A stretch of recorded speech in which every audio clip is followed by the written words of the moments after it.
puts it up, puts it in. Sarah Ashley Barker to Barker. Barker against Johnson. Block foul called on Johnson, and that is her 5th foul. So Barker called for a foul after the review as well. So with that, that would be her 5th foul. Christy Curry can't believe it, putting her hands on her face.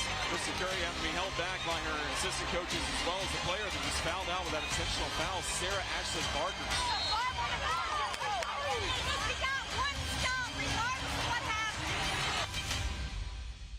Shot clock at 10, it's Williams, guarded by Weathers. Cody comes out, Williams to the basket.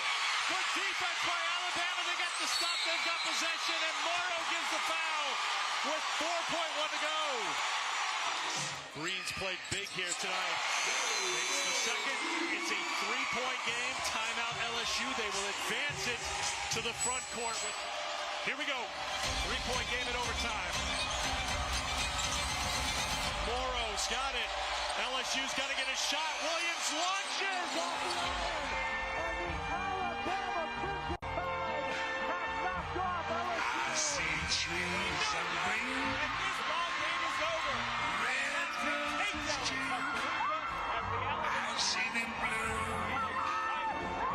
For me and you. And I think to myself, what a wonderful world.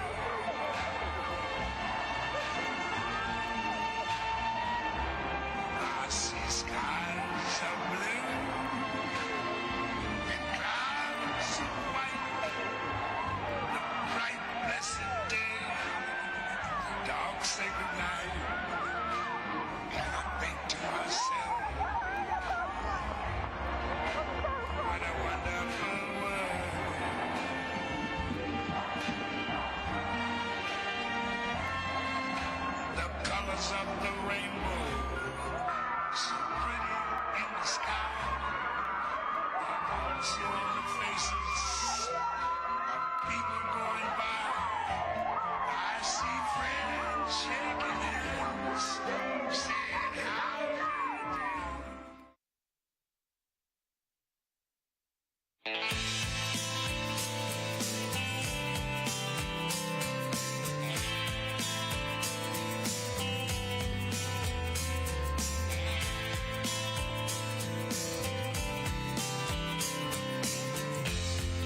I actually wanted to be a doctor since I was 4 years old. My parents were also very supportive growing up. Dad was the one that really pushed me to challenge my academic initiative, but one main thing that he really valued was being able to really understand and being able to teach it to others. He says if you can teach a concept, you know the concept. And my mother definitely pushed me to be emotionally competent, where I was really understanding other individuals. As a physician, you're not only caring about the well-being and the physiological aspects of a patient, another individual, but you're also molding and forming a meaningful and a genuine relationship. That's really the initiative and the kind of why behind why I pursued a career in medicine. When applying to college as my senior year, one thing I wanted to really consider was how can I be able to make impact while I'm here and make that story unique to myself. So actually, I have a family friend that went to Alabama. I'm from Northeast Tennessee. I realized that I was looking at more in-state schools. Once I realized that Alabama was an option, I went ahead and started reaching out to the office here. One major factor I wanted to consider was the opportunities to take on leadership roles. Of course, with the student organizations that we have and the multiple different offices on campus, there was many different areas where I can get involved in. That was something that I found very important, not only my academic interest, but my student involvement and community interest. From the beginning, I wouldn't say Alabama was on my radar, but looking back, it was definitely worthwhile.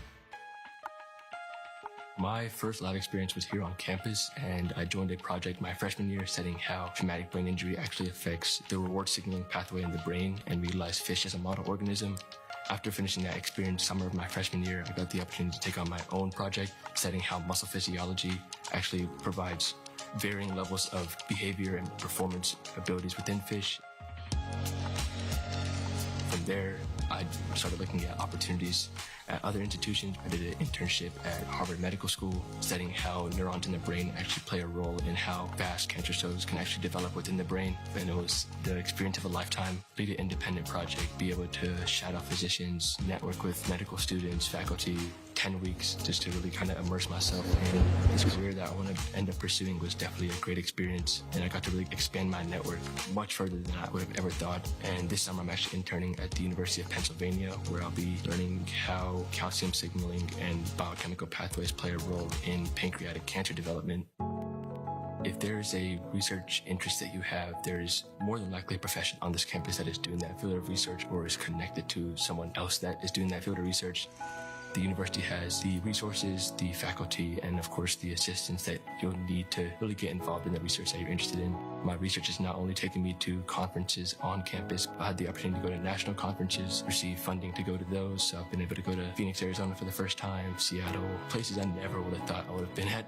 Being able to get a combination of great academics, well-funded and well-accessible research, and infinite amount of extracurricular opportunities and involvement that you can really pursue what you want, but also be confident that you're doing the right amount of everything to ensure that you make it to the end goal, which is, of course, applying to med school and being admitted.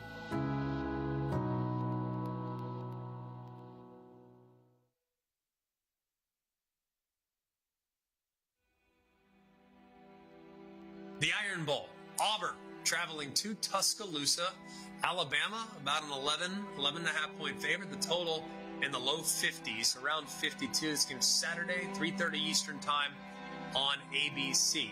The Crimson Tide have won 4 straight against the Auburn Tigers. That's their longest win streak against Auburn since winning 9 in a row from 1973 to 1981. You know, Alabama versus Georgia really happened. Alabama versus LSU really happened. That's the good news. The bad news is Alabama versus Vandy happened.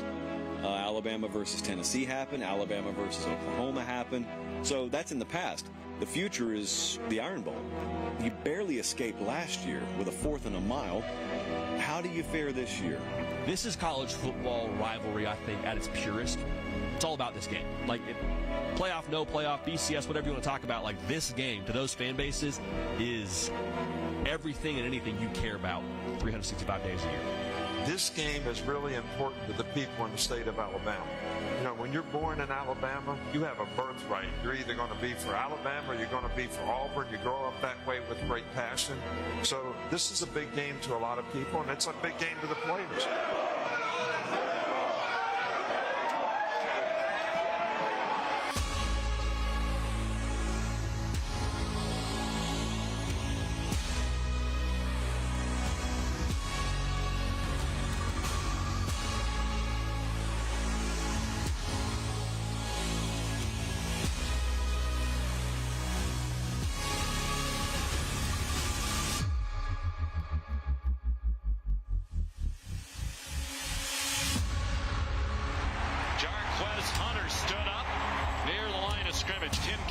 still with that Alabama defensive line.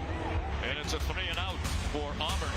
Thorne kept it and got dumped by Quay Rousseau. 2 wideouts left, 2 right. Thorne gets the snap, fires it right side, catches, made, and dropped. Great hit delivered by Alabama. Oh, Malachi Moore, a big, big hit, knocking the football loose from Rivaldo Fairweather. It's a 39-yard try. Snap a little high, spot is down, kick is wide left. He hooked it, and Alabama turns away the Tigers. Jim Miller delivers a stiff arm and then gets knocked out of bounds with a first down. Fake to Jeremy Bernard. Milroe with some room outside. Milroe, touchdown! He's the fastest quarterback they've seen since Michael Vick, and that time Auburn underestimates the speed. He gets the edge and scores the first touchdown of the game. Williams, Auburn moved. Let's see if they throw a flag. They do. Bama free play goes down the right sideline. Catch is made. Jeremy Bernard. That alone is enough for a first down. And boy, Bama took advantage of the freebie run. Hunter, the running back, it's floated to Hunter on a huge hit by Malachi Moore. Short throw, Robbie Oops. Here's another throw to a tight end, Josh Cuevas. Milroe goes under center. Milroe, Keys, touchdown.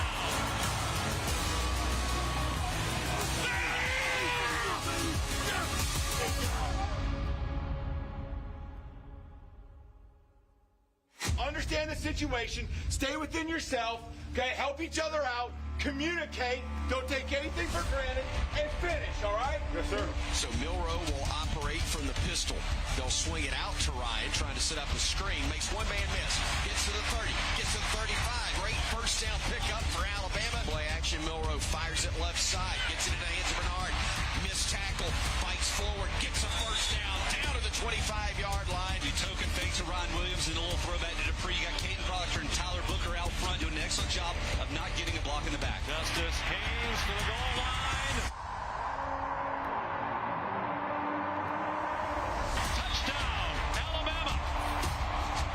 Leaves the backfield. Pressure coming. And he goes down. Tim Keenan the third. Getting the first sack of the game for Bama. And 6 upcoming. Handoff goes to Haynes. Justice fights his way forward. Quarterback keep. And there goes the quarterback. Touchdown, Alabama. Jalen Milroe, a 17-yard keeper, and the Tide adds to its lead, 27-6 with 6:54 to go.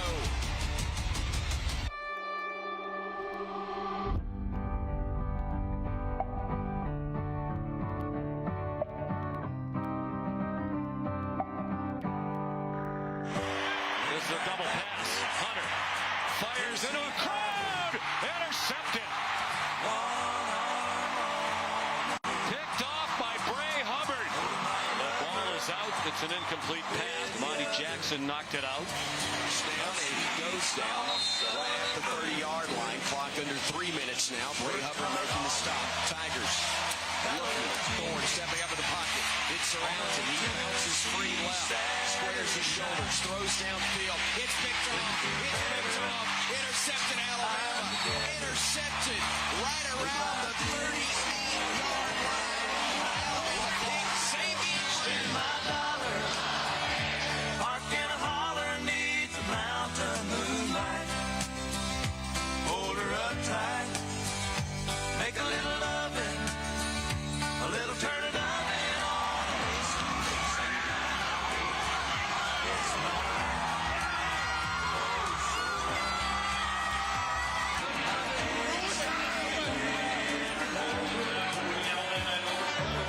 We got that dub, baby. That's all that matters. You feel me? Last game in the Denny, had to go out on the right note. You feel me? All my years here, never lost to Auburn, baby. So a big roll tide, big roll 10 roll, man. I love Brian Denny. I love Alabama. Proud of you guys for that, okay?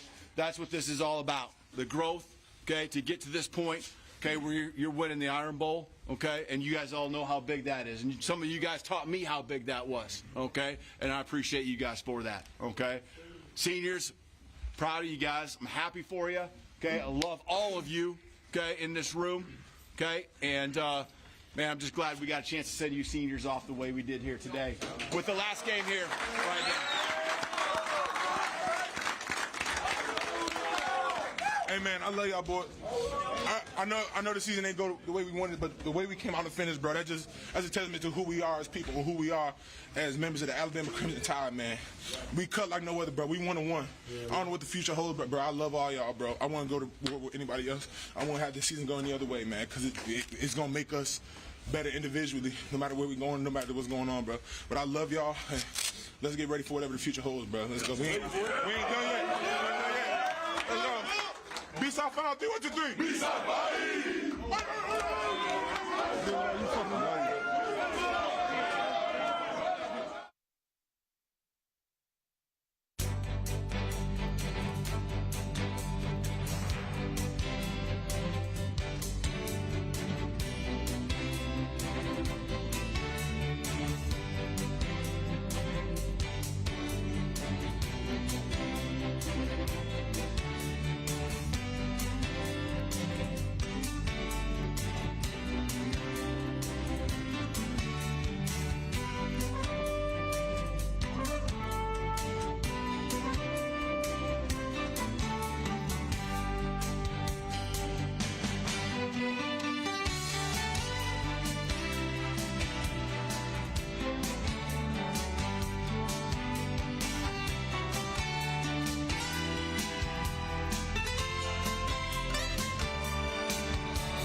that's his own. Yeah. The little faggot got his own jet airplane. The little faggot, he's a millionaire. We got to install microwave oven, custom kitchen deliveries. We got to move these refrigerators. We got to move these color TVs.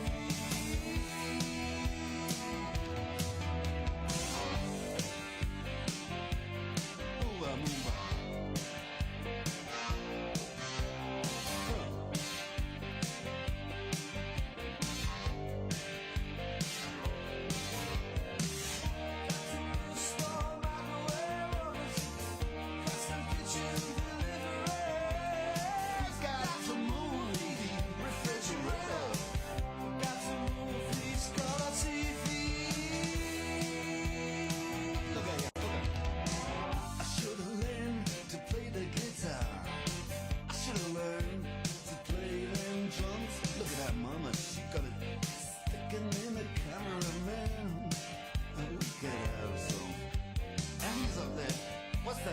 Hawaiian noises.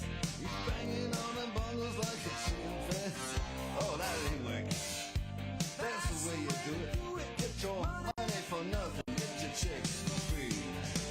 We got to install microwave oven, custom kitchen deliveries. We got to move these refrigerators. We got to move these color TVs.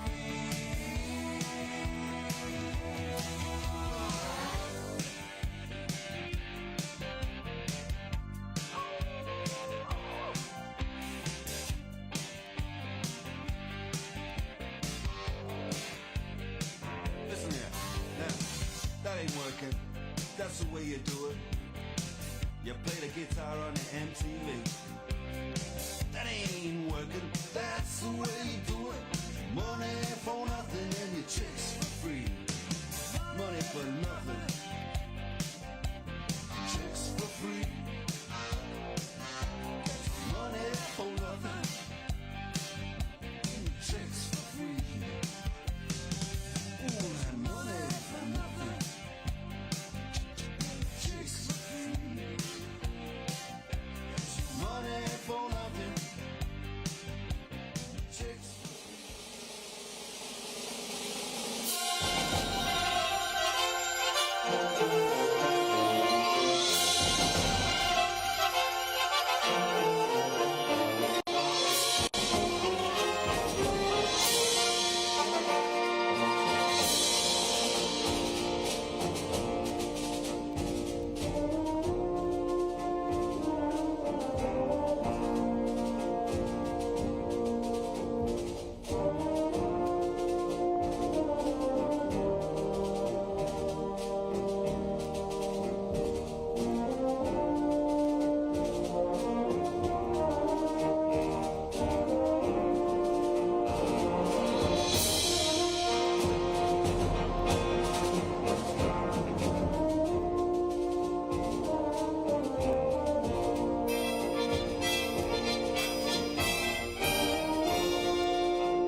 Good evening. You may be seated. To our graduates and their families, to our guests, welcome. This evening marks a moment of both celebration as well as distinction. We're especially honored tonight by the presence of the President of the United States, whose participation in tonight's ceremony adds historic significance to this moment.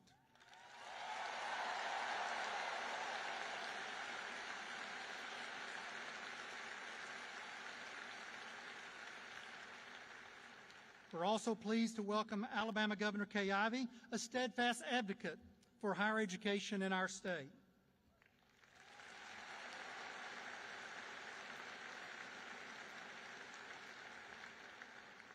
We're also privileged to be joined tonight by members of the Board of Trustees of the University of Alabama, our vice presidents, members of our leadership team, UA faculty, UA staff, as well as distinguished guests who are seated both on the platform as well as throughout the Coliseum.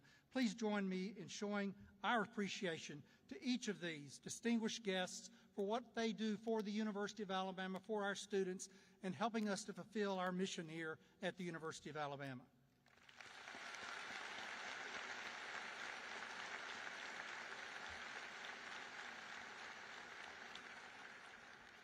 Graduates, tonight is all about you guys.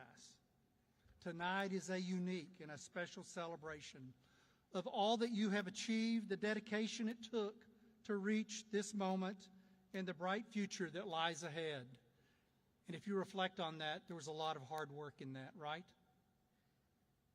Right? At the University of Alabama, education reaches beyond the classroom. It's a foundation for life, shaping your ability to think deeply, to lead with purpose, to engage the world with courage and conviction. Our hope for every graduate is not simply success, but significance as well. That you'll take what you've gained here and build something that is lasting. That you will live with intention, create positive change throughout your life with your actions, to leave the world a better place because of your presence in it. That you'll live with intention. That you'll create positive change through your actions.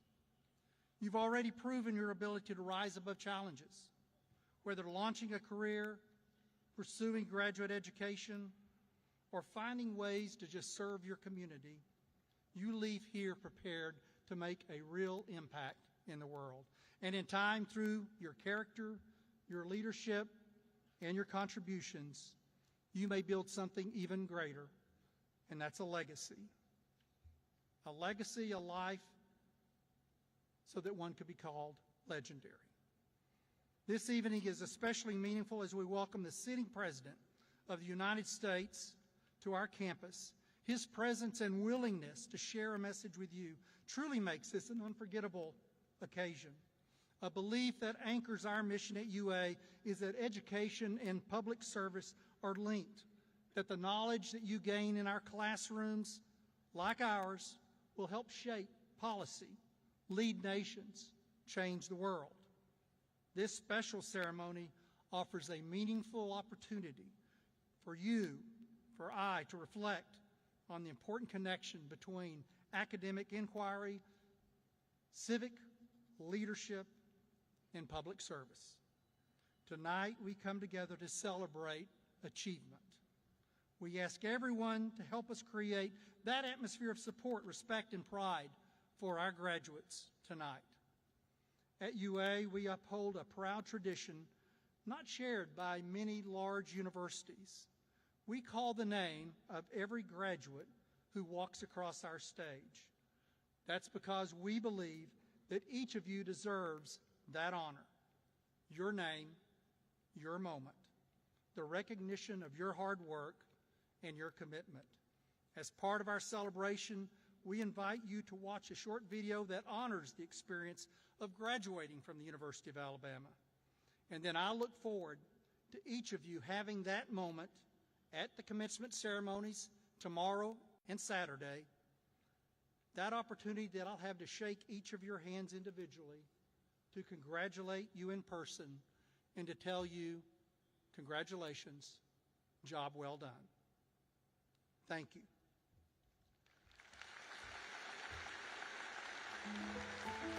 What's in a name? Shakespeare asked in Romeo and Juliet. Names have meaning. They're unique to each person.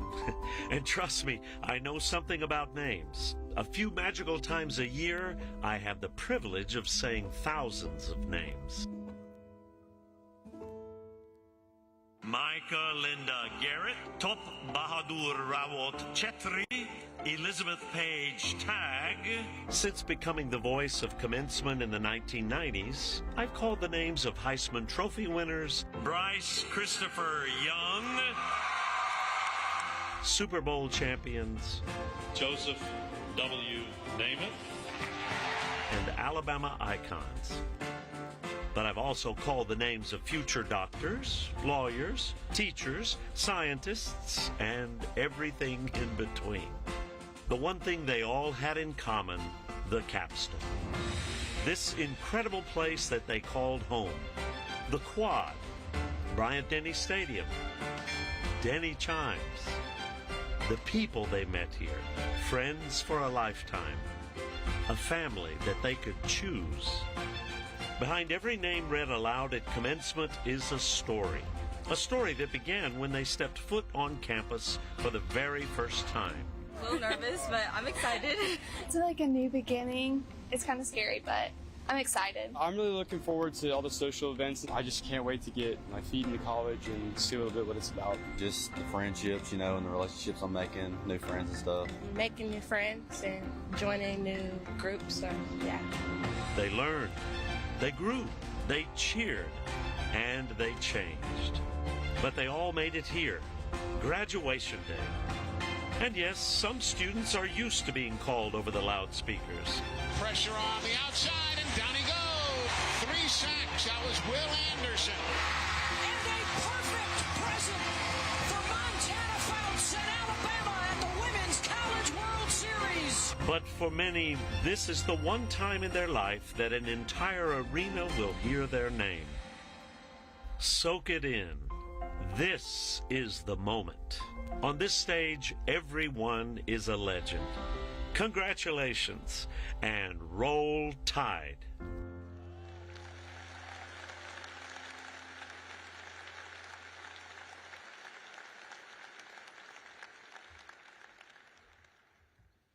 Good evening, everyone, and roll Tide. I'm Dr. Jim Dalton, Executive Vice President and Provost at the University of Alabama, and it's a privilege to continue this special celebration tonight. To our graduates, it's a meaningful moment to recognize all that you've accomplished, surrounded by those who have cheered you on and believed in you. We're very proud of you. Now, would everyone please stand for the presentation of the colors.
Thank you. At this time, I invite you to remain standing as we pay tribute to our country and to those who have served it. Leading us in the Pledge of Allegiance is SGA President Lucy Bonhouse.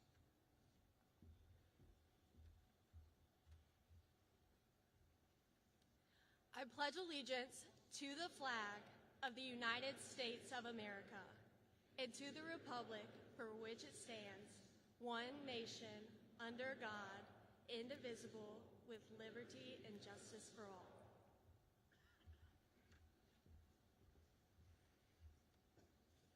Thank you, Lucy. Please remain standing as University of Alabama student Emily Welker, a performance major, leads us in the singing of the national anthem.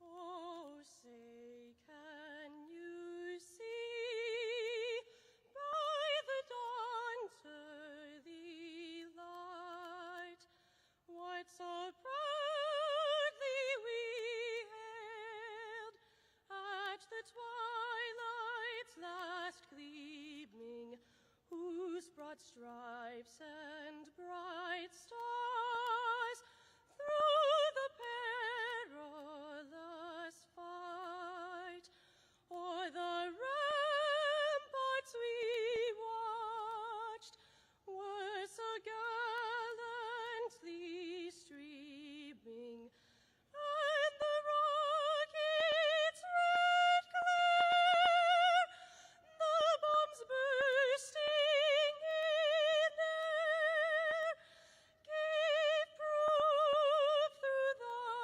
night that our flag was still there.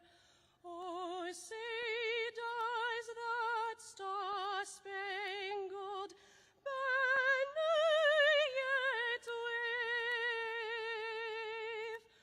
o'er the land of the free and the home of the brave?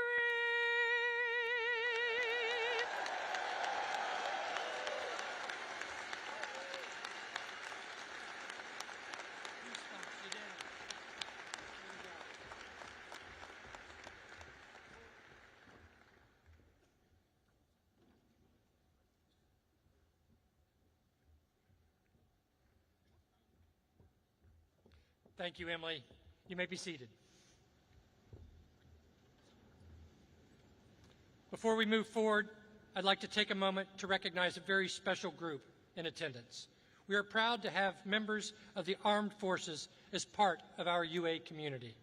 Your commitment to duty and sacrifice for others embody the very values we hope all graduates carry with them as they leave this campus: courage, service, and leadership. If you are a veteran or currently serving in the military, graduate, or guest, please stand so we may thank you for your service to our great country.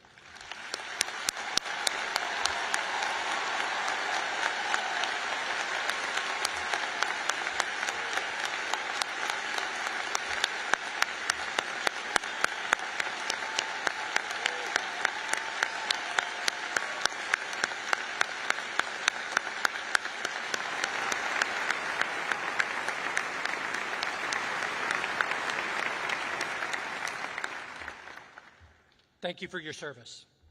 At this time, I'll invite Mr. Chad Tyndall, Chief Administrative Officer for the University of Alabama, to the podium. Mr. Tyndall.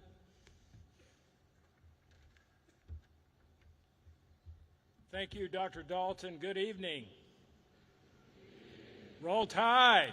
Roll Tide. That's much better. Faith is such an important part of the lives of so many of our students at the University of Alabama. And whether that faith is Christian, Jewish, Muslim, or another, commencement is an especially great time to reflect on that faith, on our purpose and its meaning. I am pleased to welcome to the podium Dr. Wade Langer of UA Campus Ministries, who will offer tonight's invocation, reflecting on this moment in our futures.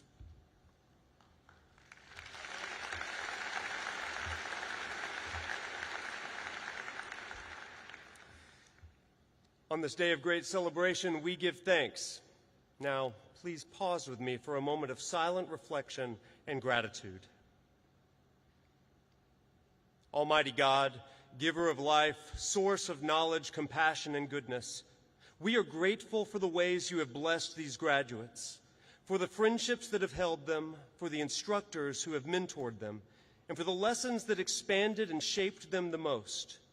During their time here at the capstone, we trust they have been prepared for their future and will rise to whatever challenges may await them. Through your gracious power on this day, pour out your love and wisdom upon them and bring the work started in these graduates to completion. Give them strength to pursue the dreams you've instilled in their hearts. Equip them with compassion, with integrity and fairness, humility and respect. Grant them courage to step boldly from the simplicity and security of college life into a world in need, a world that aches for their gifts, their passion, their vision, and their hopeful idealism. Offer them humility in success, patience in uncertainty, hope in doubt, and peace in times of unrest.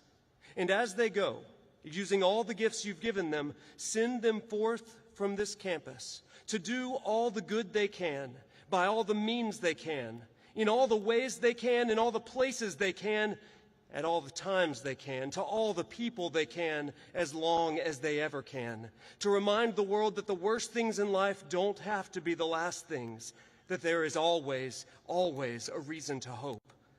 So on this day, we entrust these graduates to you. They are no longer ours, but yours. Put them to what you will. Place them with whom you will. And in whatever they do, let them be employed by you to bring about a truly great tomorrow. In your name, amen.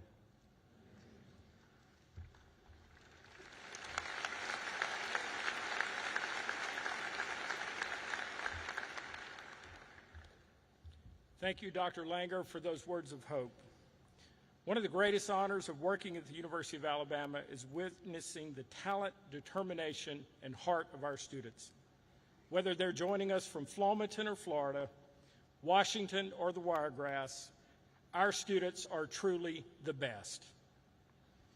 And none has shone brighter than the class of 2025.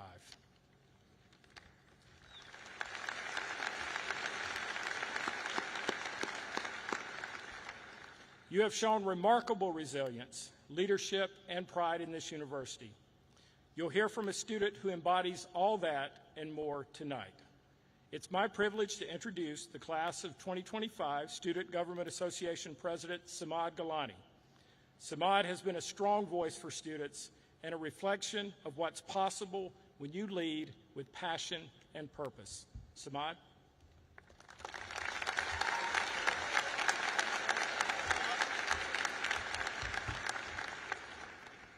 Good evening, everyone. To our families, friends, faculty, staff, and special guests, thank you for being here tonight to celebrate with us. Your support, encouragement, and care have brought us to this moment, and we do not take that for granted. We are grateful to the President of the United States for joining us this evening in selecting the University of Alabama as part of this historic visit to recognize the hard work and potential of our graduating class. And especially to my fellow graduates, congratulations. This weekend, we can truly say we made it. Commencement marks more than the end of our time at the University of Alabama. It marks the culmination of every step that brought us here, from the first time we set foot on this campus to the night games in Bryant-Denny Stadium, the long hours in Gorgas, the victories, the challenges, and every moment in between that quietly shaped who we are today. This class, our class, has been through a lot. We've seen global uncertainty from a pandemic, rapid change in circumstances that forced us to grow in ways that we never expected. But through it all, we didn't just adapt, we evolved. We grew into leaders, thinkers, creators, advocates, and friends. And we didn't do it alone. As the 113th SGA president for the class of 2025, I've had the incredible privilege of watching your determination and resilience up close. I've watched students launch meaningful initiatives, advocate for their values, and extend a hand to help others rise. We each came to the University of Alabama from different walks of life, different hometowns, different stories, different dreams. The University of Alabama gave us the space to grow, to pursue our education, and to find community within our diversity. I've seen steady leadership, quiet support, and moments when we came together, not because we had to, but because we wanted to. I truly believe that this class represents what it means to lead with purpose. We've learned so much here, but maybe the most important thing is this. Leadership isn't about having the right title. It's about showing up. It's about listening. It's about being the kind of person who makes space for others to shine. And class of 2025, you have done that again and again and again. I also want to take a moment to recognize someone who has quietly shaped this experience for many of us, President Stuart Bell. Dr. Bell, your steady leadership, your humility, and your care for students have left a lasting mark on us all. Whether it be standing at this podium, visiting with students, or cheering us on from the sidelines, you have shown us what it looks like to lead with integrity. On behalf of all of us, thank you for believing in us, in our students, and for making UA a place where we have truly felt seen and supported. As we turn the page this weekend, we do so knowing that our story is still being written.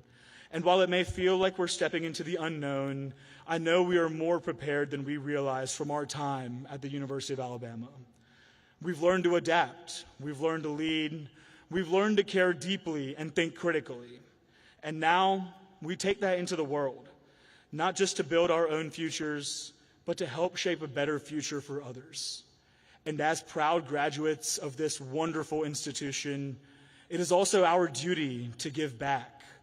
Whether we stay in Alabama or take what we've learned elsewhere, we carry a responsibility to be good stewards of our education, to lift others, and to help ensure that the values we learned here ripple outwards.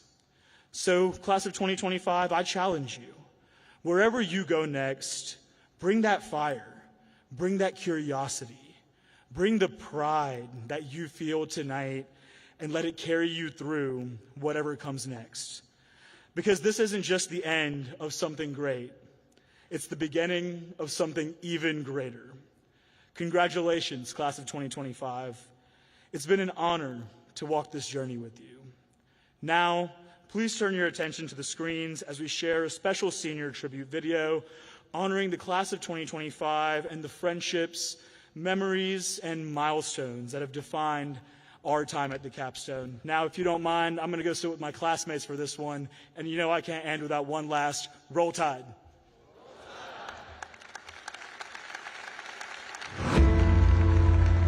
The best way to describe my time here has been full circle. I think growing up as an Alabama fan with my parents going here and just coming to visit campus all the time, there's really been nothing more full circle than seeing how my experience here has taken shape, especially with all the opportunities I've been awarded here at UA. Couldn't think of any way to make it more perfect. Met the best people, had the most fulfilling college experience, both with school and outside of school. Like, it's everything I could have asked for. I just feel like I've had such a wonderful 4 years. I've spent many, many Saturdays in this stadium, and so I figured what better way to say goodbye to my time here than in the place where I had the most fun. Best decision I ever made, man. Best 4 years I've had. These kids, too. It's been fun. These 4 years really do go by so fast. Like, it feels like yesterday we were moving into our freshman dorm together, and now we're like 3 weeks out from graduation. You'll find your area, you'll find your friends. You know, there's space for everybody here. The staff members that I have met, my coworkers, the faculty members, they all were very uplifting and supportive. When times I didn't believe in myself, they were there cheering me on. So I did say I found my cheerleaders everywhere throughout campus. The impact that the university has had, I would say, is it taught me what it means to be a legend, but also a team player. And it taught me the importance of being present through your 4 years here and through any moment in your life. I'm going to miss living within a 5-minute walk of all my best friends. I love how close this campus is and how close the Tuscaloosa community is. And it's been amazing just being able to call my best friend down the street and say, hey, let's go for a walk on the quad, which is just so beautiful to walk down. I am going to miss the people. I'm going to miss seeing the same people every day for 4 years and really getting to hone in on those relationships. And I'm going to miss saying Roll Tide to someone and them saying it back.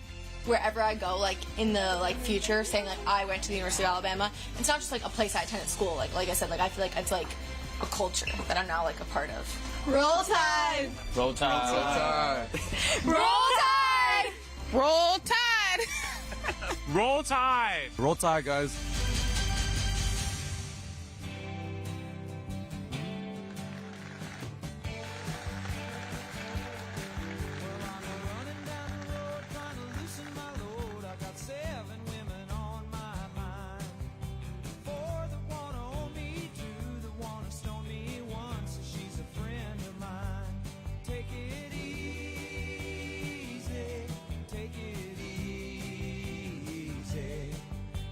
Sound of your own wheels drive you crazy.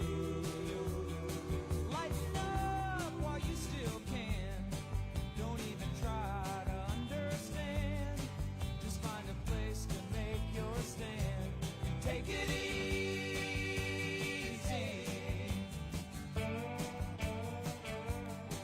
Well, I'm standing on a corner in Winslow, Arizona, and such a fine sight to see. It's a girl, my lord, in a flatbed Ford, slowing down to take a look at me. Come on, baby, don't say maybe. I gotta know if your sweet love is gonna save me. We may lose and we may win, but we will never be here again. So open up, I'm climbing in, so take it easy.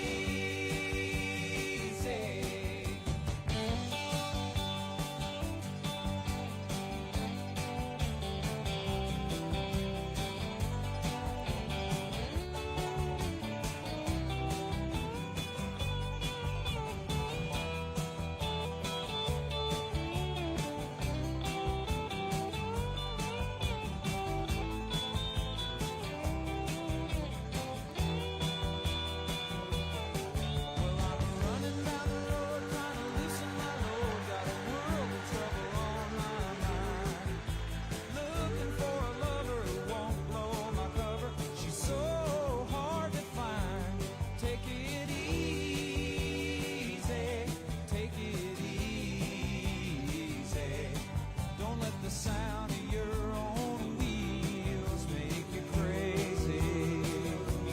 Come on, baby, don't say maybe. I gotta know if your sweet love is gonna save me.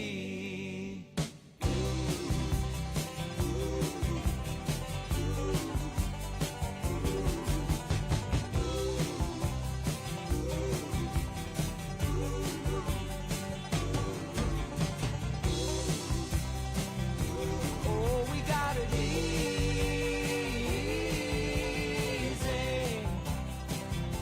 We ought to take it easy.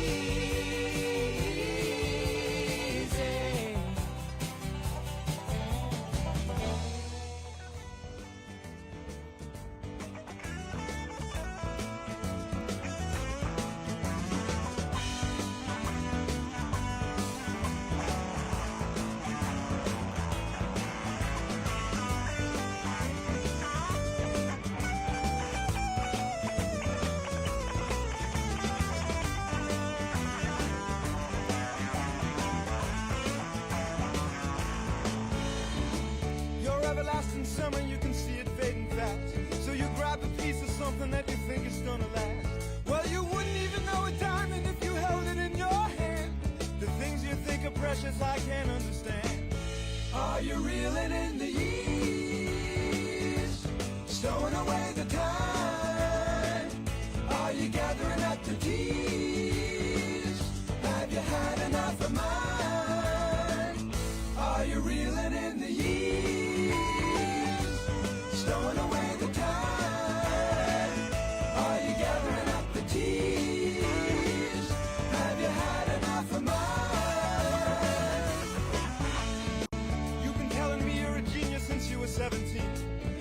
the time I've known you, I still don't know what you mean. The weekend at the college didn't turn out like you planned. The things that pass for knowledge I can't understand. Are you reeling in the years, stowing away the time? Are you gathering up the tears? Have you had enough of mine? Are you reeling in the years, stowing away the time? Are you gathering up the tears? Have you had enough of mine?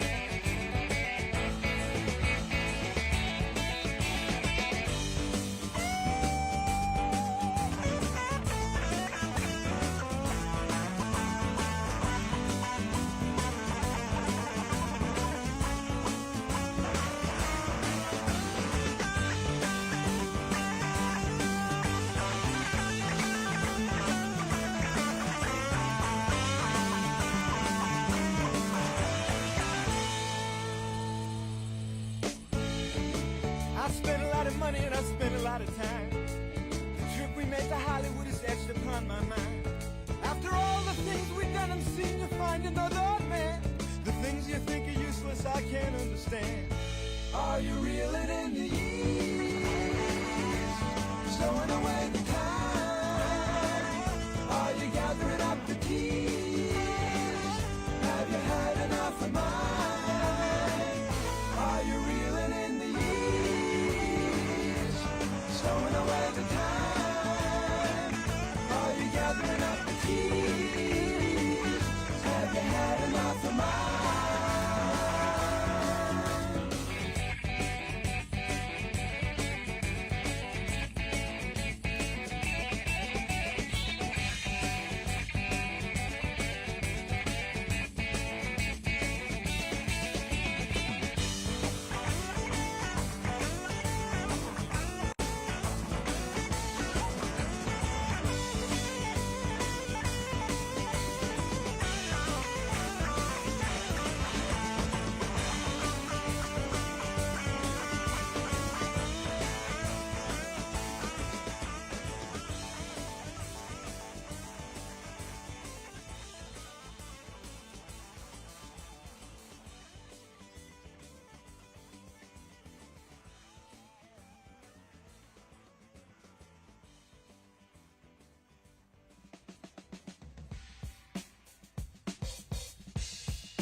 This is a story about Billy Joe and Bobby Sue, two young lovers with nothing better to do than sit around the house, get high and watch a tube.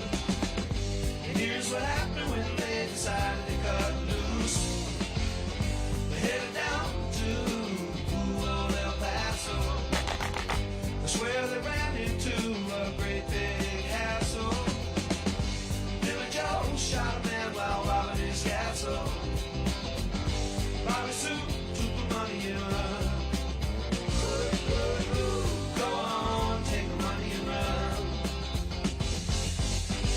Go on, take the money and run. Go on, take the money and run.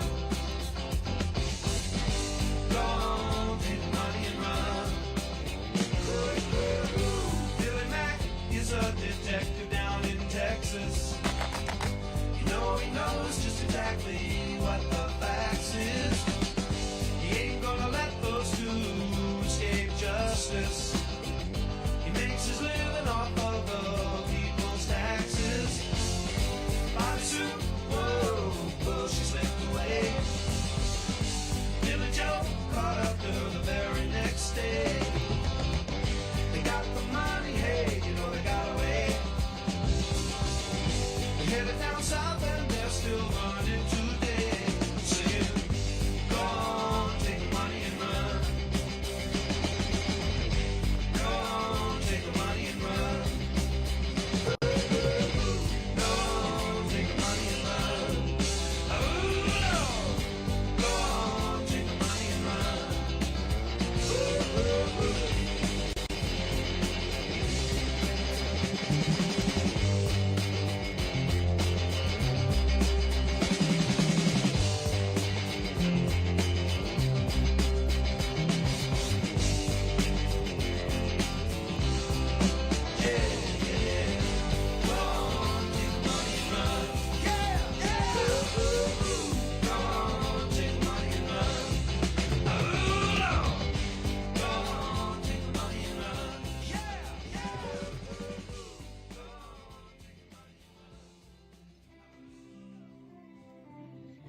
Don't you cry no more.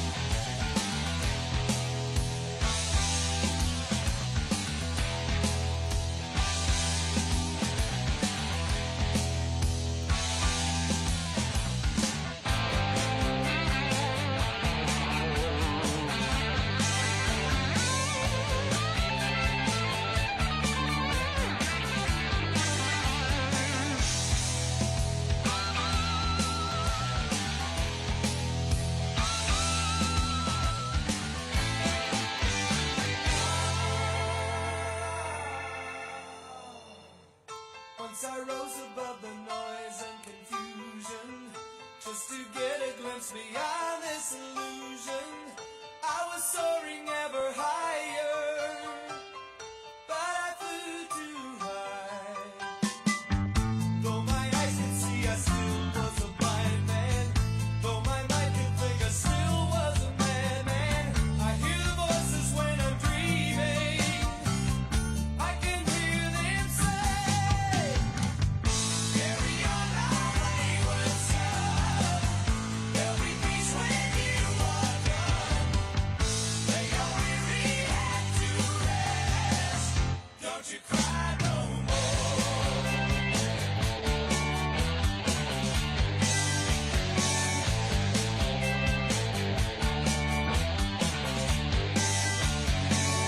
masquerading as a man with a reason. My charade is the event of the season. And if I claim to be a wise man, well, it surely means that I don't know. On the stormy sea of moving emotion, tossed about I'm like a ship on the ocean. I set a course for winds of fortune, but I hear the voices say, carry on our wayward son. There'll be peace when you are done. Lay your weary head to rest. Don't you cry no more.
Don't you cry.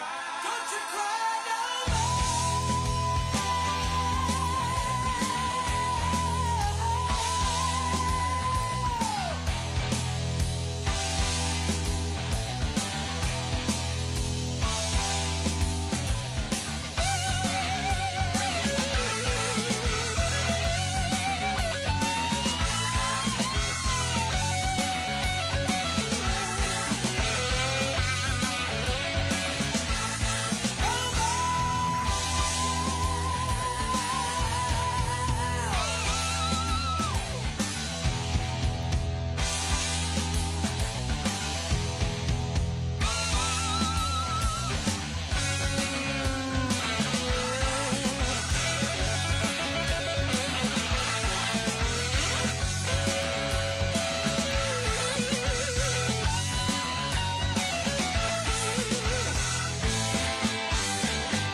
legend. That's a title reserved for a select few. It's not given, it's earned. Through hard work, grit, perseverance, the standard is excellence. For those who inspire us, shape our world, and make us think differently. Here, we walk in the footsteps of champions, joining a community that will take us further, faster.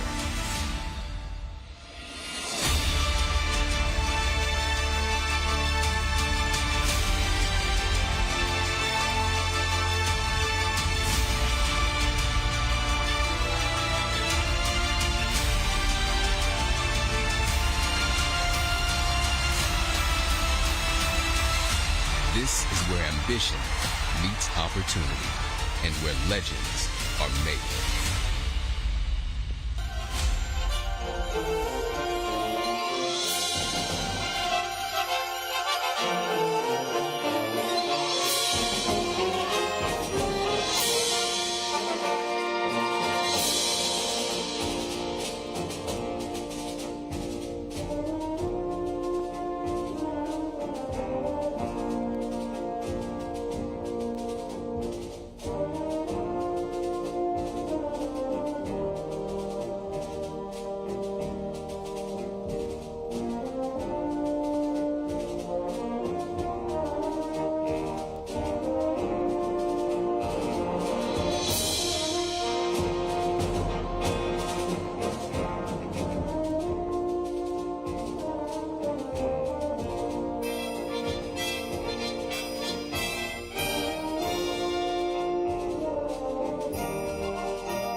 Please welcome back to the stage the 29th President of the University of Alabama, Dr. Stuart R. Bell.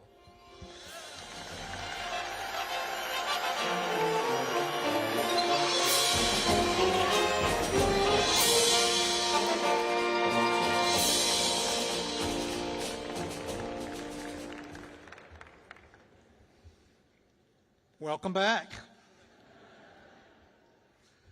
Well, graduates, your time at the University of Alabama is certainly part of something much larger than any one moment.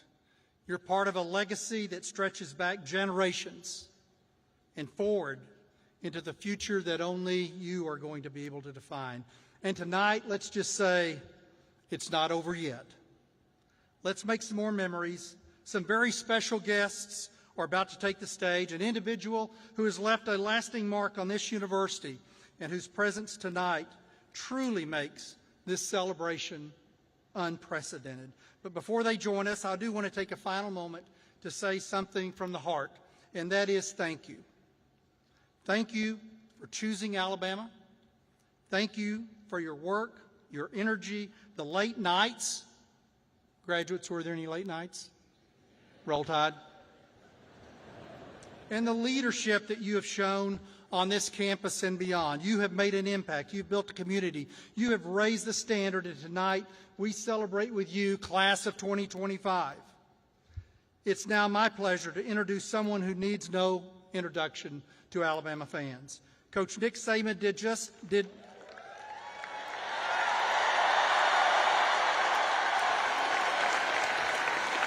Coach Nick Saban didn't just win championships. He built a culture of excellence that set a standard in college football and taught us all the power of teamwork, self-discipline, and unwavering focus on the process of getting better every day.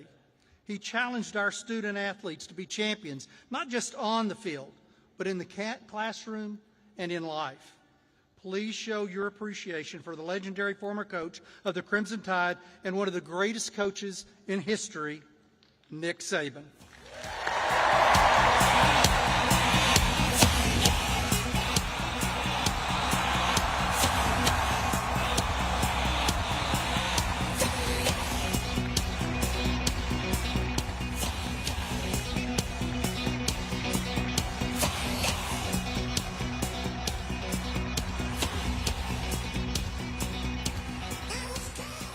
Thank you so much. Thank you, Dr. Bell. And first off, I'd like to take the opportunity to thank you for your extraordinary leadership here at the University of Alabama over the last 10 years. You made the university better. You made me better. You helped us have a successful program because we always had the support that we needed. And leadership is all about serving other people. And Dr. Bell created a great example. He was somebody that we all could emulate. He helped others for their benefit, which is what service is all about. And, you know, his integrity, humility, and unwavering focus to the students here is something that is unprecedented. So I would like to get a round of applause for Dr. Bell for 10 years of tremendous service to the University of Alabama.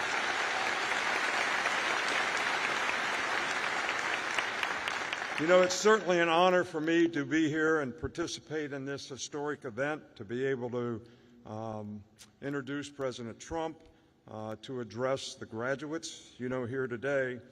So it's a special moment for me, but I got to be honest with you. You know, I feel like I'm the warm-up band for the Rolling Stones. And the first song they're going to play is Start Me Up. So, but really, to all the students here, I want to congratulate you on the hard work and commitment that you made to be able to graduate, create a future for yourself. But I want you to remember something. You know, you've created an opportunity to create a legacy now. And if you remember back in 2009 when we won our first national championship here, we had a celebration in the stadium, and I said, this is not the end, this is the beginning.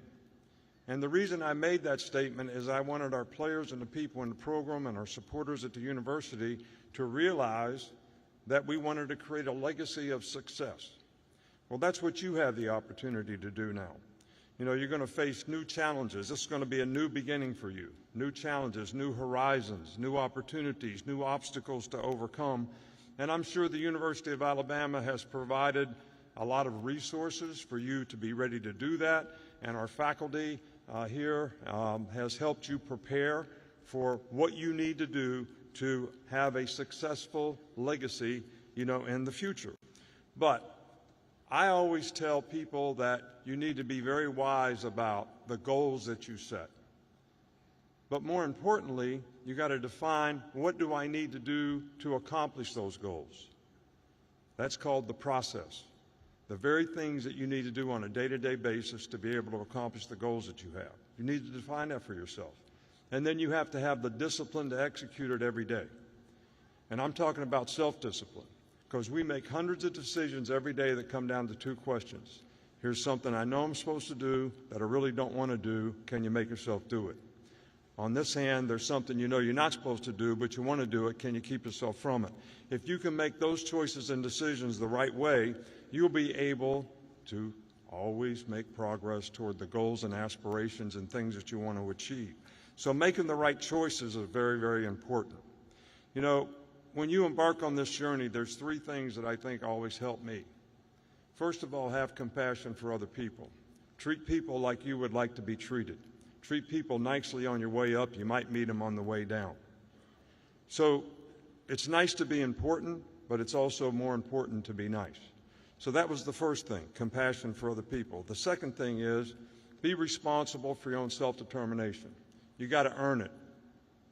Don't look at somebody else. Don't blame somebody else. You be responsible for your own self-determination and have accountability for what your job is and what you need to do. And the last thing is, it's not about beating the other guy. It's not about being better than somebody else. It's about you being the best that you can be. You know, we won 26 games when I played Pop Warner football in a row. Then we won 30-some in high school in a row, and it was never good enough. And I could never understand that. But my dad said it's not about beating the other guy. It's about you being the best that you can be at whatever you choose to do. And I'm going to leave you with this. The first speech that I gave in 17 straight years here was I used to get the players to understand how important it was for them to be their best. As I paraphrased Martin Luther King's old street sweeper sermon. And he started out saying, there's only one guy in the green stamp store at Montgomery, Alabama that I'll let shine my shoes. Because the pride that guy has in shining shoes and the smile he gets on his face when you told him he did a good job. Then he goes on to say, if you're going to be a street sweeper, be the best street sweeper in the world. Sweep the streets like Michelangelo painted a Sistine Chapel, like Shakespeare wrote literature. Let him put a sign up that says the best street sweeper in the world lives right here. And if you do that, you accomplish the best there is in life, knowing you did your best to be the best you be, no matter what you choose to do. So, from Terry and myself, Miss Terry and myself, we want to congratulate the 2025 graduating class of the University of Alabama and wish you the very best in the future.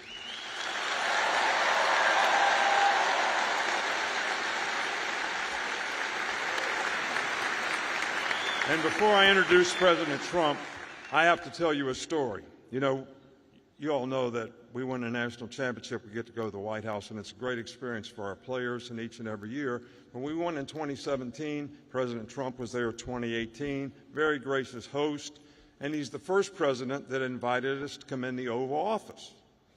So I take the three captains in the Oval Office, and the president's really nice to everybody, and he's got this very big, good-looking, auspicious box on his desk that has a red button on top. And one of the players said, "Is that what you launch the missiles with?" And he said, "Well, push it and find out." Player said, "No, I don't want to do that." He said, "Oh, go ahead, push it, see what happens, find out." So Rashawn Evans finally got the guts up, went over, pushed the red button. Some lady came in with a Coke on a tray.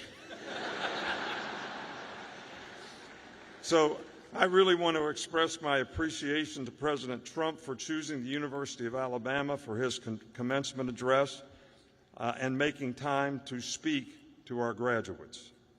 Now it is my distinct honor to introduce our next speaker. Please join me in welcoming the 45th and 47th President of the United States, Donald J. Trump.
Thank you, Coach. Wow, what a nice-looking group this is. What a beautiful group of people. And especially a very big hello to the University of Alabama. Congratulations to the class of 2025. Roll Tide. Roll Tide.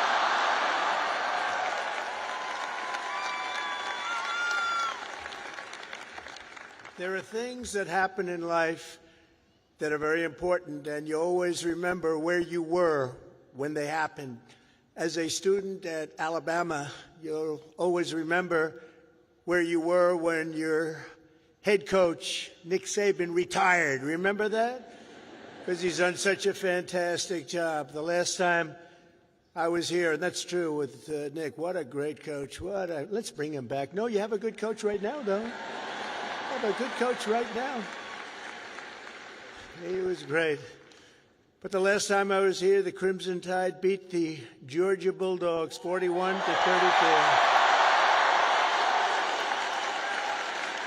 I was here. I got to watch it. That was some game. Today it's my pleasure to return to this campus as the first president ever to deliver the keynote commencement address to this truly great American university. It's a great school. And there's nowhere I'd rather be than right here in Tuscaloosa, Alabama, Titletown, USA. That's what it's become. And I love this place. Maybe it's because I won Alabama by 45 points. Could that be the reason? 45? You know, the way they say, the polls have closed in Alabama. Trump has won Alabama immediately. It was very quick. It was very, very quick and nasty. That's what we like. They put all 7 of your commencement ceremonies. I don't know if you know this, but they put them all together first time ever, so I better do well, or I'm in big trouble. But I want to thank President Bell for his 10 years of distinguished service, highly respected gentleman, but 10 years of service to this great university, overseeing the education of 100,000 proud Alabama graduates. That's something to have on your record. I also want to thank Alabama Governor Kay Ivey, who's here with us, and she's a fantastic. Where is she? She's around here someplace. She's here. I just took a picture. I said, you're doing a great job, along with the very wonderful man, a friend of mine, Senator Tommy Tuberville. Where's Tommy? Tommy's great. When he wanted to run for the Senate, I said, well, you beat Alabama 6 times in a row. How can you run for the Senate? He said, well, I just look at him and I say, well, I was responsible for them getting Nick Saban. I said, that's a good reason. And he won. Very easily he won. But I'll never forget that. Thanks also to a wonderful person, Representative Lisa McLean, a great person, highly respected. Gary Palmer, Robert Adderholt, Dale Strong, Ronnie Jackson, Ralph Norman, along with Lieutenant Governor Will Ainsworth, Alabama Attorney General Steve Marshall, Alabama Secretary of State Wes Allen, great people, Alabama Senate President Pro Tem Garland Gudger, Chancellor Sid Trant, and members of the University of Alabama Board of Trustees. But most importantly, and they would agree with this, let's give a big round of applause to your incredible parents, grandparents, and family members.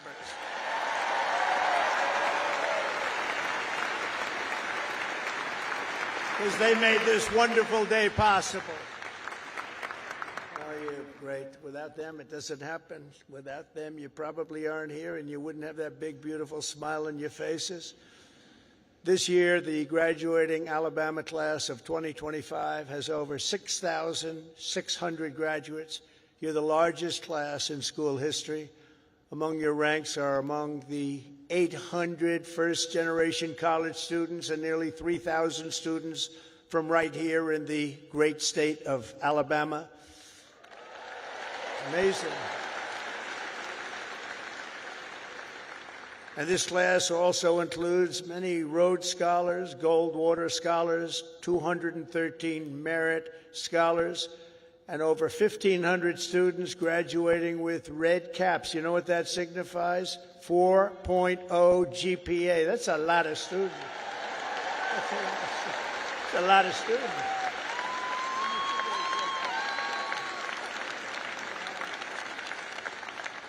That's pretty good. I know who I'd pick. I'd look for a red cap. I say, I want you to work for the beautiful Trump administration, this lovely administration. In addition, the class of 2025 has nearly 130 active duty service members, veterans, and members of the University of Alabama ROTC. Thank you very much. Thank you. Everywhere you look, you can see the fierce spirit of this school, but nowhere more clearly than in your world-class athletics. There's nothing like it. Probably there's no school like it.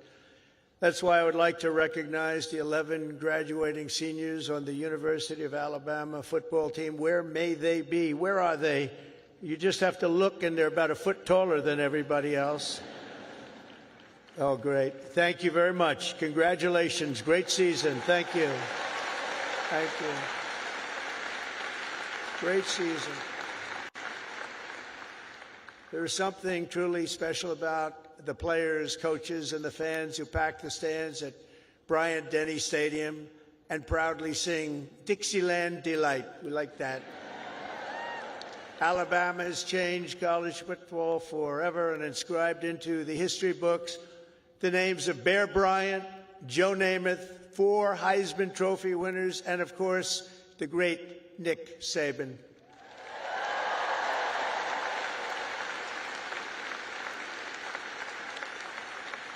This place is truly where legends are made. It really is. It's a special place.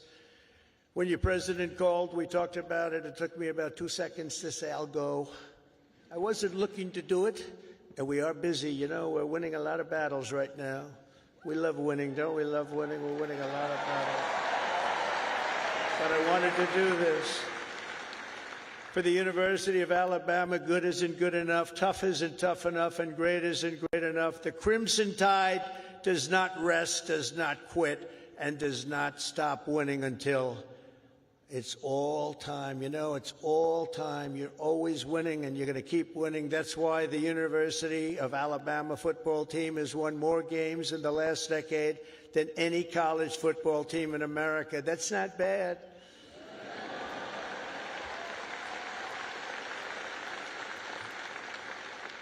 And it's why last fall you beat Auburn for the 5th year in a row. That's not bad. That's not bad. The University of Alabama has a brand, and that brand is winning. That brand is winning. Great school. Last year, the Crimson Chaos watched the Tide Hoops make it to the Final Four for the first time ever. And this year, you built on your incredible record and returned to the Elite Eight. So not only is Alabama a great football school, it's now one of the nation's best basketball schools, and congratulations.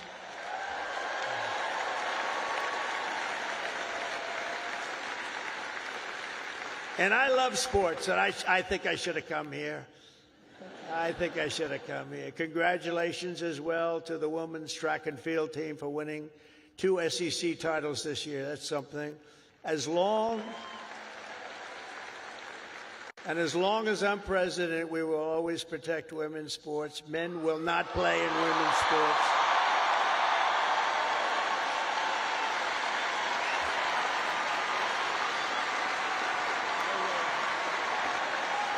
No way. They say that's an 80-20 issue. No, it's a 97-3 issue, I think. No, men will not be playing in women's sports. I said that, and I classified it with a very powerful executive order. As you know, it's done. The class of 2025 was the first to enter the halls of this university in the aftermath of COVID-19. Following a difficult senior year of high school, many of you came here to Tuscaloosa from around the country, and for the very first time, you experienced something called freedom. You had freedom. So let's give a big round of applause to the leaders of this state who chose liberty over lockdowns. They did. They did a good job.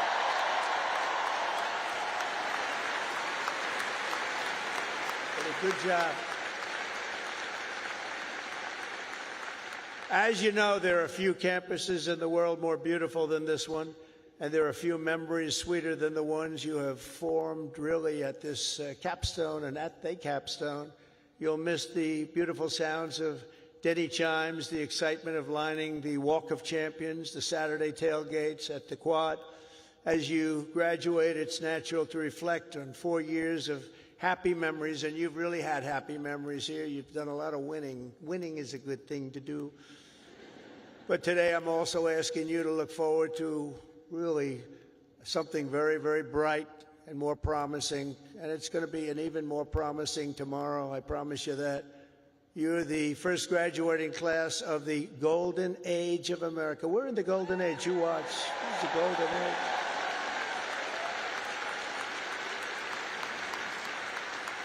This is the golden age. We've done things that nobody thought possible. 100 days yesterday, 100 days, and we've done things that nobody thought even possible. Like many generations before you, you're graduating at an exciting time for our nation, a period of both extraordinary change and incredible potential and what will be unbelievable growth. You're going to see that very soon. You're going to see it starting very, very soon. The whole world is talking about it. Our country has always been defined by its ability to reform and reinvent itself, to meet the challenges of the next era. The last 4 years were not good for our country, but don't let that scare you. It was an aberration. We're run by people who truly at that time, 4 years, we were run by people that didn't have a clue. They didn't have a clue. I'm trying to be nice when I say it that way. They allowed our beautiful USA to be laughed at, scorned, and taken advantage of by everybody. We were ripped off on trade by nations all over the world, both friend and foe, and oftentimes a friend was far worse on trade than the foe. But those days are over. You're at the start of something very, very big. You're going to see that very soon. Now, exactly 250 years after the first Patriots stood and fought at Lexington and Concord, we're in the midst of another kind of revolution, a revolution of winning and a revolution of common sense. Common sense.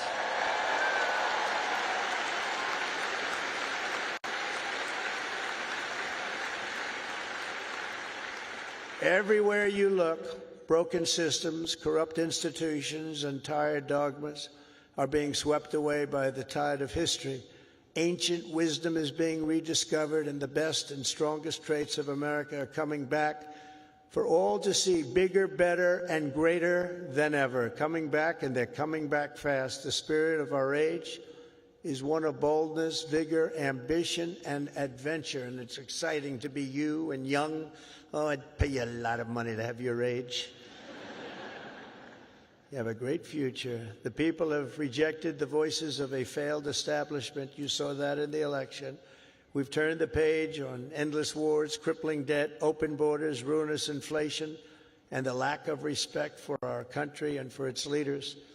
But we're turning that all around, and we're turning it around very fast. We will very quickly make America great again.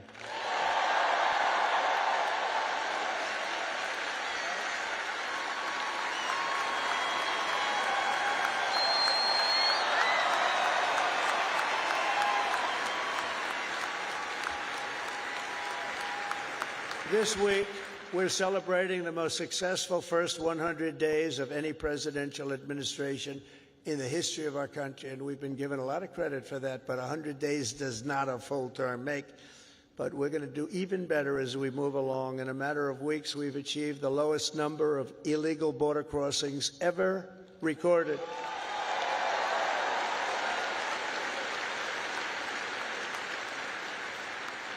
And you've seen it, hundreds of thousands of people pouring into our country from prisons, from mental institutions, from gangs, and all over the world, not just in South America. You'd see hundreds of thousands of people pour across in one day. You know what we had just recently? Three.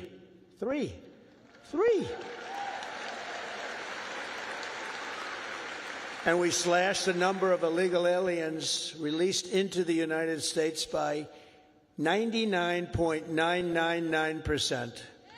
And you know, if that number is wrong, the fake news, which is all over the place today, is going to be correcting me before I get to the next sentence. Now, 99.999%. How about that? Nobody thought that was possible. They said you needed legislation. No, you just needed a new president. That's what you needed.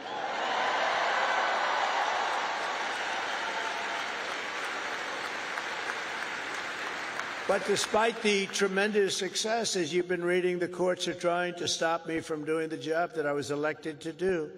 We won by millions of votes. We won all 7 swing states, 7 out of 7. We won 312 electoral college votes. They said, 270 would be great.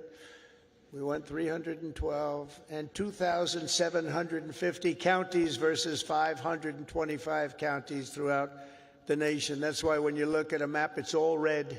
It's all red. Every inch of it is red, a little couple of blue dots. But they have to let us do the job that the voters want us to do. Judges are interfering, supposedly based on due process, but how can you give due process to people who came into our country illegally? They want to give them due process. I don't know. We've created 350,000 new jobs and brought core inflation down to its lowest level in many, many years. Energy is down. Look at your cost of energy, way down. Groceries are down. Even eggs are down. Remember I came in? Remember I was here a week and they started screaming at me, the fake news. Egg prices have doubled. I said, I just got here. I've been here for 4 days. I said, tell me about egg prices. They've doubled. Well, they didn't double under me. I just got there, and we did a great job. We brought down the cost of eggs. In fact, they said you won't have eggs for Easter. They wanted to we have a big Easter egg hunt at the White House. You saw it just take place. And they thought we should order thousands of plastic eggs. Plastic. I said, no, we'll do it. And we straightened out the egg situation very quickly. Our great Secretary of Agriculture did a fantastic job, and we had so many eggs we didn't know what the hell to do with them. And prices of eggs have gone down 87% since I took office. That's something, right? But the price of food has gone down, and mortgage rates are down, and gasoline prices just hit $1.88 a gallon in 3 states. Can you believe it? It was at $3.50.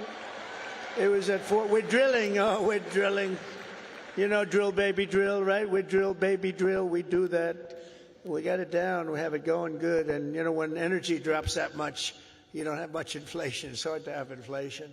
It was just announced that in the first quarter, investments in the United States are up 22%, that we're leading the whole world in investment. Everybody's pouring into our country with big dollars. And it's all about November 5th, the November 5th election, and tariffs and incentives that we've given that are going to make this country so much richer. We have $36 trillion in debt. That's going to start to come off. It's going to come off rapidly, but we'll be over $8 trillion in investment, with Apple and others investing $500 billion each. We've never had a period of time in 2 months, because we're here for 3 months, a little bit more, but give me a break for the first month. You know, had to get a little acclimated. Had to see where the enemy lies, because they're already looking to impeach Trump. You know, these crazy people. Let's impeach him. For what? We don't know exactly, but we'll try it. These people are crazy. So we had to, you know, get our bearings for the first couple of weeks. So in 2 months, we had over $8 trillion. Think of it, committed. Nobody's ever seen anything like it. There's never been anything like it in any country at any time, and it's all because they want to avoid the tariffs. We want to get here fast. And I said, you know, a number of times, tariff is the most beautiful word in the world. And I got absolutely decimated by the fake news. They said, what about love? What about your wife? What about your parents? What about religion and God? So I said, all right, it's the 5th nicest word I've ever seen. And since I've done that, I've been in good shape. Nobody's bothered me. They've been very nice. So it's the fifth most beautiful word I've ever heard. But it's making us very rich, and you'll be seeing the results pretty soon, sooner than most people think, because that's what other countries have been doing to us, just so you understand. They were tariffing the hell out of us. We couldn't sell cars in Europe. We couldn't sell cars in China. We couldn't sell cars in Japan or anywhere else. We couldn't do anything. And all we're doing is we're doing it to them, but we're doing it much better. And the U.S. military is suddenly seeing its best recruiting numbers ever. We've never had numbers like that.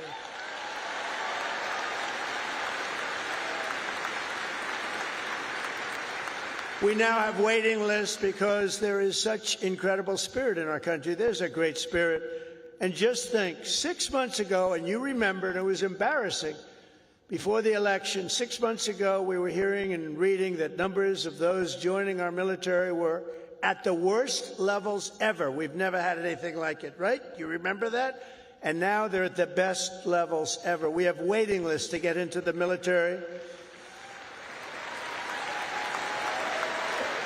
We couldn't fill the positions, and that included in our police forces, our fire departments. We love our fire departments also. We can never forget our fire departments.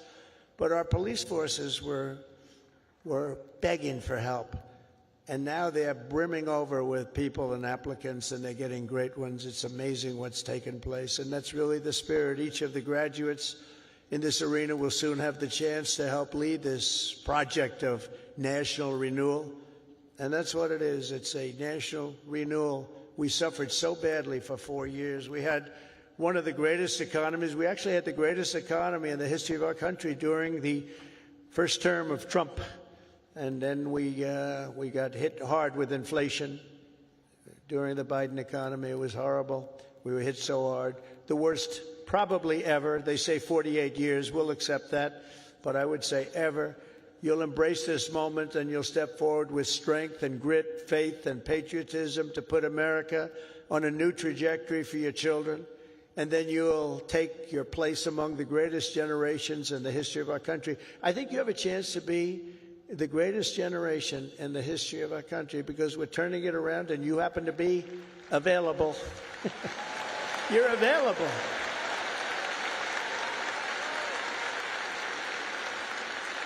That's a good time to be available.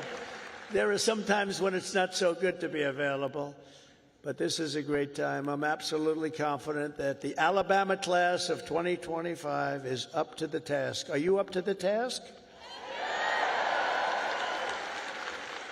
You learned a lot about winning here at Alabama, and now we need you to help win for America. For the business majors here today, I challenge you not merely to use your talents for financial speculation, but to apply your great skills that you've learned and had to forging the steel and pouring the concrete of new American factories, plants, shipyards, and even cities which are going up all over our country. Don't just build a strong portfolio, build a very, very strong America, and you're going to do that.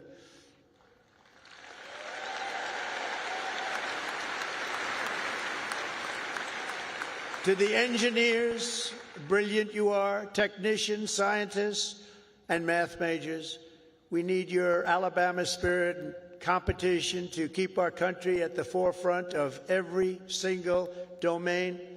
America should have the world's tallest buildings, design the fastest airplanes, build the greatest cars, do everything the absolute best, better than any other nation in the world, and you can do it. And we will soon land American astronauts on Mars. That will happen. That will happen.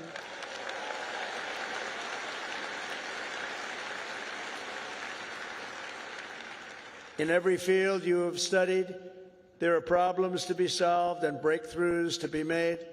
To the journalism majors, of which I've had a lot of problems with. So I must be honest. I'm not sure I like them. No, I do. But you're really leading a very thing, because we need a great and free press. We need a brilliant press. They're like a watchkeeper. They're very important, and you can go out and take it down a new track, help save the country. So important. Your task is so important, and it's to build a media that Americans can trust. And remember, the people of this country, they know the truth when they hear it. That's why the ratings, the approval numbers of the media are so low. We need those ratings to be 100%. We have to be able to trust our media. I say you have to have that. You need strong borders, and you need really free, fair, clean elections. You need those things, but the media is a big part of it.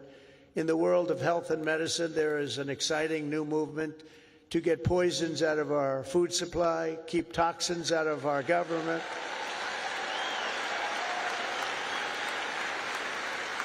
Clean out our environment and make America healthy again. And I think Bobby's going to do a great job, don't you? I think so. I think he's the guy we needed. And in government, it is the task of your generation to replace bureaucracy, graft, and waste with a new system that defends American freedom. These are big tasks before you, but the reward for your hard work will be the United States of America is stronger, prouder, better, and more unified than ever, ever, ever before. It's going to be.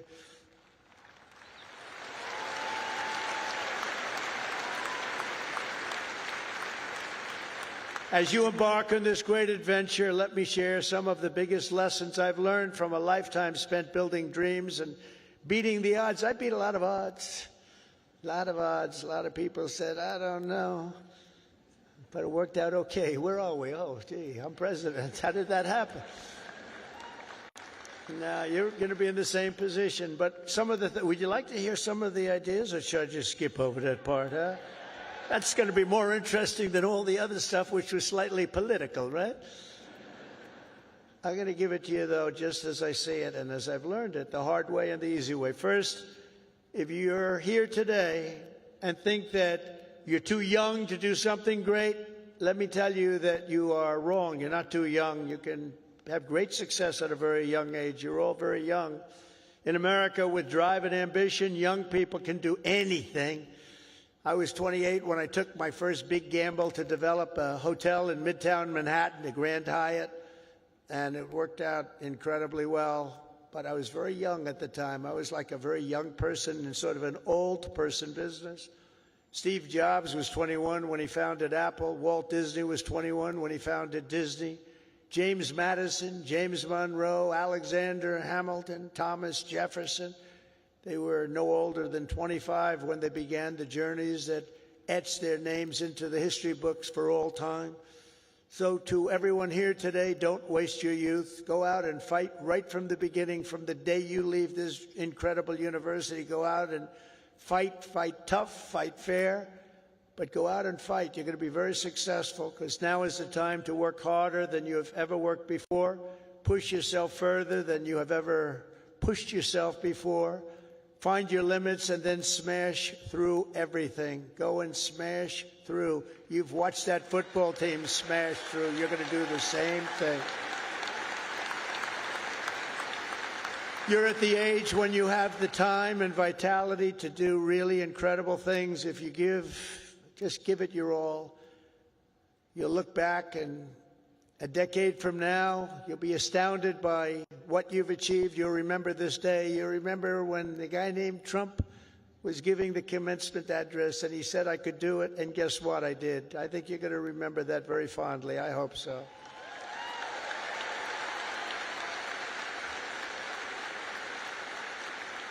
Second of all, and very importantly, you have to love what you do. Okay? You have to. I rarely see somebody that's successful that doesn't love what he or she does. That's way you really like. Work isn't work. It's fun.